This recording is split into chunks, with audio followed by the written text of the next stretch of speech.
আসসালামু আলাইকুম ভিয়াস।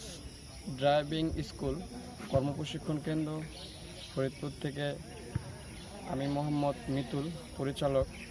যে আজকের যে বিষয়টা নিয়ে আলোচনা করব সেটা হলো, সব স্টুডেন্টরা বলে যে স্যার ঢালের মধ্যে ব্রেক করলে তারপরে যখন উপরে উঠবো তখন অবশ্যই উপরে না যায় গাড়ি পিছে যায়। কেন পিছে যায় সেটার সমাধান আজকে আমরা শিখব। এখন হলো আকাশ, এদিকে আসো। এখন হলো আমরা আকাশ এই প্র্যাকটিসটা করব। তুমি প্রথমে প্র্যাকটিস করার আগে অবশ্যই যখন ঢালুতে উঠবা ধীরে ধীরে সবসময় ঢালুতে ওঠার জন্য ফার্স্ট গিয়ার লাগবে, এক নম্বর গিয়ার উঠবা। ওঠার পরে ব্রেক করবা, ফুল ব্রেকের পরে যখন ব্রেক হয়েছে, ব্রেক তো অবশ্যই ক্লাস ব্রেক ধরে ব্রেক করতে হয়।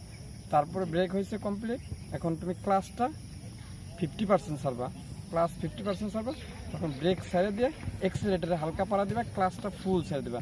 দেখবা ইজিলি গাড়ি আর পিছের দিকে যাবে না, ইজিলি সামনের দিকে যাবে। এখন আমরা চলেন, লেটস গো, গাড়িতে প্র্যাকটিসটা দেখে কীভাবে করে। ঠিক আছে, এখন আরেক নতুন স্টুডেন্ট দেন মুসনাদ সেম প্র্যাকটিসটাই করবে। সেটা হলো ডালুর মধ্যে আস্তে আস্তে যাবে, ক্লাস 50% ছেড়ে এক্সিলারেটার পাড়া দিয়ে আস্তে আস্তে উঠবে, যেন গাড়িটা পিছের দিকে না আসে। যাও, কী সমস্যা তবে আমি বলবো। হ্যাঁ, গাড়ি যেন পিছের দিকে একটু না যায়। হ্যাঁ, স্টার্ট দাও। বন্ধ হবে না, বন্ধ করা যাবে না।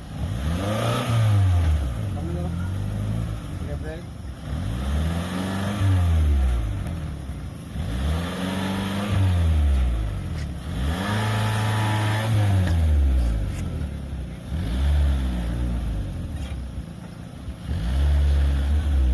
হ্যাঁ ঠিক আছে, তুমি দেখে